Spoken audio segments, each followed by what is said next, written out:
It's a little bit funny, this thing about Amitabh Bachchan and me. Whenever I start a series or I do 100 episodes of a show, I try and get Amitabh Bachchan on. Not because he's the biggest star India's ever known, not because he's possibly the most famous man in the world, though not always the most talkative guest, but because I'm superstitious about him. I've always believed Amitabh Bachchan brings me luck. We missed him for the first episode of this show, but better late than never. Hi, Vir. Thank you so much for all those lovely words. Well, thank you for coming. Thanks for having me. How's it feel? Good. I hope you'll talk this time. Yeah, sure. Yeah? Okay. You've just come back from Hong Kong. Yes, You went to accept an award? An award by the Indian community. The last time we did an interview was during the middle of KBC, and we talked a lot about KBC. Since then, you've made many more films. The beard has become pretty much a sort of permanent feature of your persona, and you're doing roles that are very different from the roles you've done before. Is that deliberate? No, my age is deliberate. It's 60, 61 now, and it's the first time I've reached there. So obviously, roles that are commensurate with my age are going to come my way.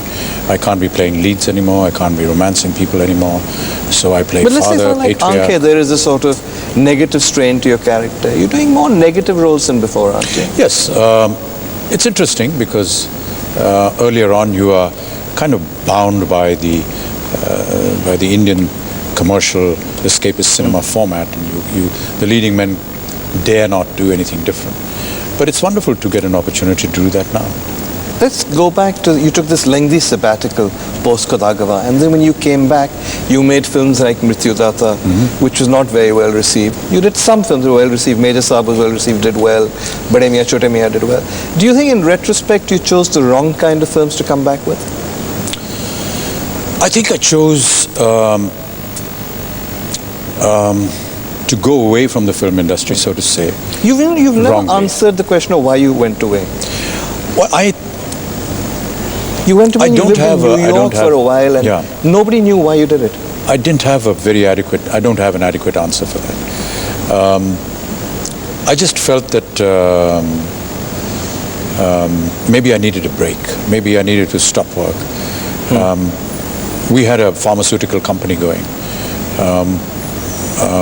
And I was given to understand that financially I was secure, and therefore I could take it easy, maybe do a film in a year or 2 years, time to relax, be with the family, travel, move around, and that's what I did. But I think that in hindsight I should not have taken that decision. I feel that 5 years was too long a gap to have kept myself away from the film industry, and then to come back and expect nothing to have changed was a little too ambitious or too presumptuous. A lot of water had flown, and I was obviously not in contact with the water that had flown past. And therefore, all the choices that I made, all the decisions that I took were horribly, horribly wrong. And the results are there for everyone to see and acknowledge this fact. So I think in one way, having kept myself away from the film industry was wrong. But in another sense, to be out of the country for very long spells of time, whether it was running a TV station in New York or in London, gave me a lot of independence, gave me time to spend by myself, even though I still am trying to repair the financial damage that I went through during that time, even now. But you were ill-advised, no? You thought you were financially secure, you'd never have to work, Yes. it didn't matter. Yes, I think the advice given to me was wrong. Then you came back and you tried ABCL, which is again a brilliant idea ahead of its time, but again the execution goes wrong. Yes, it does, because we never produced a film in our life. And then to start this corporation, which has a vision of the entire entertainment industry, and get it working and get it going, and was also, I think, a little too ambitious. Maybe not so for me per se, but I think that I should have kept a lot of people with me who knew the job. And I did make early attempts to do that. But the concept was too new and too far-fetched at that point of time for anyone to take interest. The people that we employed were not from the film industry. there were people from other walks of life. They knew corporatization, but they did not know the corporatization of the entertainment industry. And perhaps that's where we made our mistakes. Again, you were ill-advised. I remember talking to you after the Miss World contest, and there had been a huge controversy, and you'd pulled it off. It was perhaps still, I think, the only live show from India that ever went out worldwide and went out without a hitch. It was a stupendous achievement, and yet you'd been given the impression that it was also a financial success. I was given an impression that it would be a financial success, but when we saw the books and the accounts at the end of the day, it wasn't so. But you hadn't been told that? No. So in many ways you were just ill-advised for about 10 years of your life, weren't you? Yes, I think that's a fair assessment. You were a creative person who was told, go ahead and be creative, everything will be taken care of, and at the end of the day nothing was taken care of. Right, but as a philosophy, that's not too bad. I think creative people should really concentrate on their creativity. And let all the nitty-gritties of finance and management and dates and public relations and press and media be handled by other people.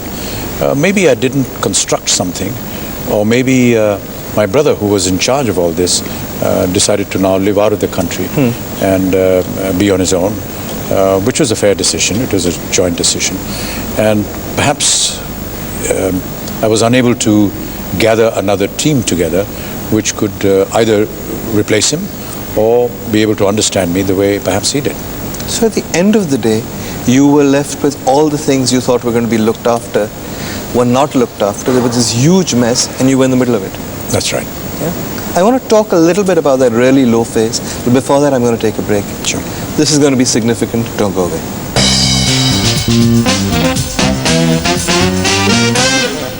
My name is John. Welcome back. I'm talking to Amitabh Bachchan. We were talking about that low phase. Now, you've never really talked about how bad things were. I mean, everybody knows that there was a phase when ABCL got into difficulty. But that low phase with ABCL coincided with the low phase in your career as well, didn't it? How bad did it get? I think it's perhaps common knowledge now, the extent of the debts that we had. How much was, what was the amount? Close to 90 crores. 90 crores, okay. And a lot of it was with government institutions like Prasar Bharati, Doordarshan. A lot of it with banks, financial institutions, personal loans, and some of it were erroneously guaranteed by me and Jaya personally. Why? This again was done because, well, the management said this is a done thing and nothing will ever happen. Personal guarantees are never executed. Obviously, we came to know later on that this was a lot of junk. So they wanted to seize your house at one stage? Yes, it was in fact attached. All assets, all properties were attached. So when you sign a personal guarantee, then you are personally liable to pay that. And so there were about 90 crore rupees to be paid back. There were about 55 legal cases that were 55? Yeah. And there were creditors on the door every day. Very embarrassing, very humiliating. People whom you had, who had wanted access to AB Corp or access to meeting me, and who were kind of excited by the fact that they were associating themselves with the company and with me and Jaya, suddenly changed their expressions on their faces, became very hostile, became very humiliating and rude. The media, obviously, picking up facts and adding that bit. So all in all, not a very good picture. That's ABCL. But your own career also during that period effectively went to the toilet, no? I think things happen collectively. I think when you go wrong in one department, then everything else crashes all around you. People lose faith in you. People don't want to see your face anymore. People think you're not an actor. People think that the films you're making are not worth seeing. People think that the way you dress, the way you look is not correct. Everything goes wrong because something has gone wrong in your life, and everyone wants to then say, it's over for you. Let's bury this guy, give him a good epithet, that's it. So that's how bad it was. How many films did you have on hand at that low phase? I had no films. None at all? No. And I had no money, and I was bankrupt. And I had debts of 90 crores, which were really belonging to the company. Did you see a way out? No way out at all. But how did something like Mohabbatein happen? Because that's what, the first film you signed during that bad period. I got up at 4 one morning, and I went to my office and I sat on my desk and I said, what is it that I can do best? And I felt that I could act. So I thought that I must get back to acting. And I walked across to my dear friend, Mr. Yash Chopra, who lives just behind my house, and I said, I'm out of job. Early in the morning? Yeah. And I'm out of job. Give me a job. And he, within a minute, said, I have a film called Mohabbatein, and we have a role for you, and would you work in it? I said, fine. And that's how things started. Really? Yeah. It was that desperate at that stage? Yeah. And the other films? Do they come post KBC and post Mohabbatein, or they start coming immediately? I think perhaps taking the lead from Mohabbatein, perhaps because of the fact that Yash Raj Films was such a huge name, things started materializing soon after. I think KBC also had a substantial amount of credibility that flowed over to me.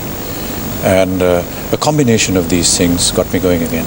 There was another factor which people don't realize, is that though you're an idol of millions and you're an actor, when you act in a studio, you act to a camera. Here, and you're quite a shy person at heart, you were being asked to interact with studio guests who were in awe of Amitabh Bachchan. You were being asked to put them at ease. That can't have been easy. No, I think I'm okay with people. You're very shy and reserved. Yes, but you know, when you've taken on a commitment, you give it for a show where it is required of you to do this, the least you can do is at least fulfill the desires. I would say that I initially started off by doing that, but as I went along, the kind of people I met, the kind of warmth and affection that they gave me, was very difficult to ignore. And I think that this debt of the prayers of the people during my 82 episode, which I shall always carry and shall carry to my grave, was in a way being reflected in the manner I wanted to talk to my guests or to the audience that came. I just wanted to thank them for being with me, for being supportive to me, and coming along with me through all my adversities. 82, and then this. 2 instances when the people of India wished that things worked out for you, and they did. Right. Yeah. I want to talk about another tragedy that happened after that, but we'll do that after a break. Don't go away.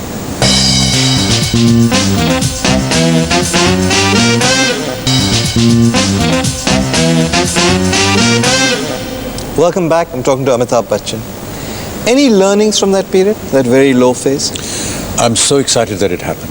Really? I truly That's am. easy to say now, but why? No, I genuinely mean that.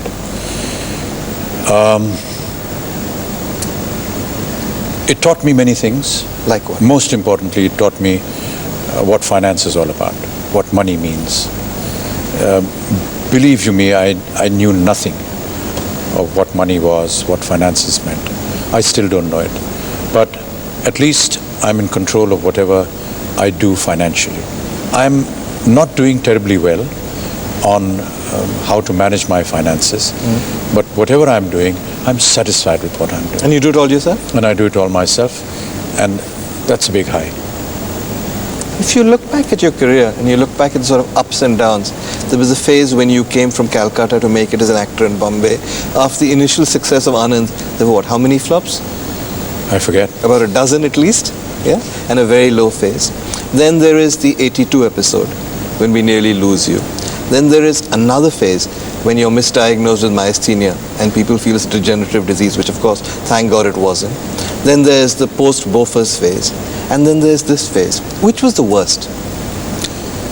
Tough to say. Because you've had more bad phases than most people have had good phases, no? Yeah, I guess that's my destiny, and it's written. I guess it'll happen, and who knows, something worse may happen even now. You're still a pessimist? Yeah. Even now? Because, life isn't smooth all the time. It gets okay, then it gets rough again, and that's what life is all about. But, let's not philosophize on that. Yes, these phases have been happening in my life and have been happening at regular intervals. And with each new episode, the severeness seems to go up.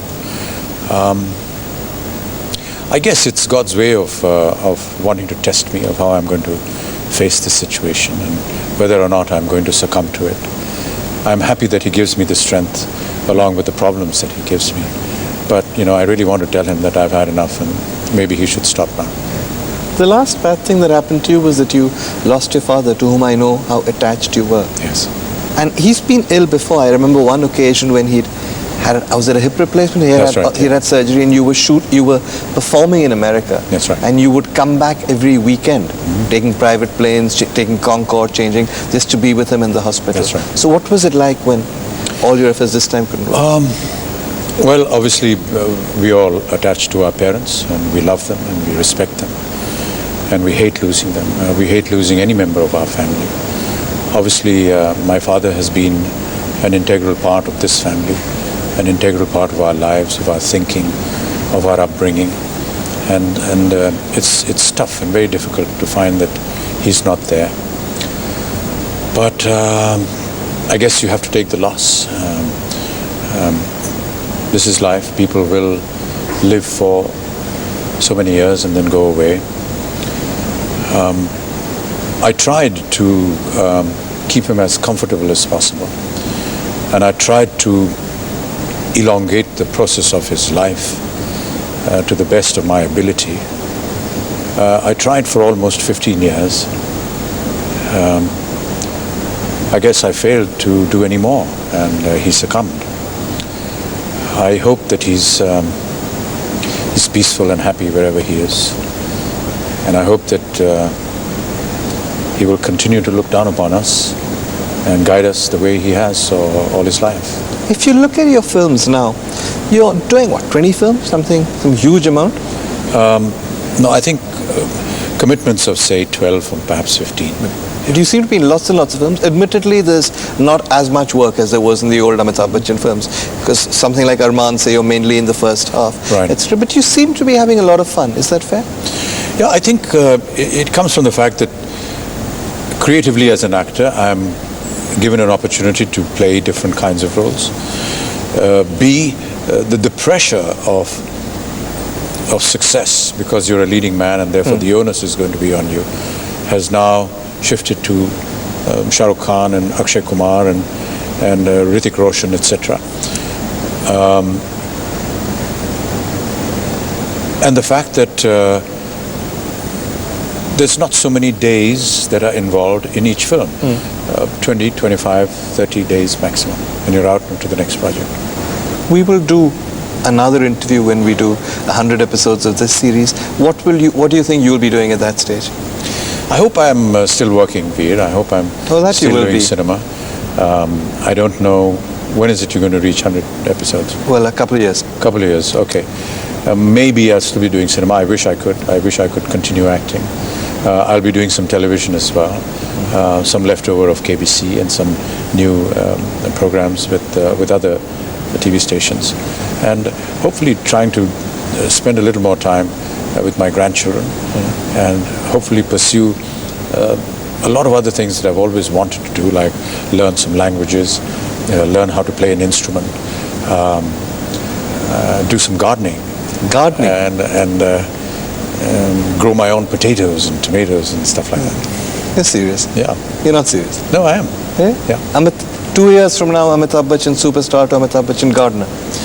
What's the problem with that? All right. Why not? Wonderful. It's wonderful to see a garden grow in front of you. So who knows, when we do the 100th episode of this series, perhaps we'll have Amitabh Bachchan, the gardener, on the program. But it's been an unusual interview. For once, Amitabh Bachchan has talked, and he's talked honestly. We'll see you again next week. Goodbye.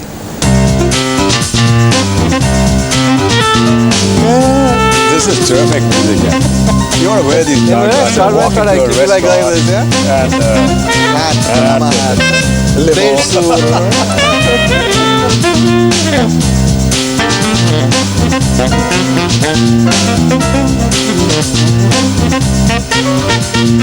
and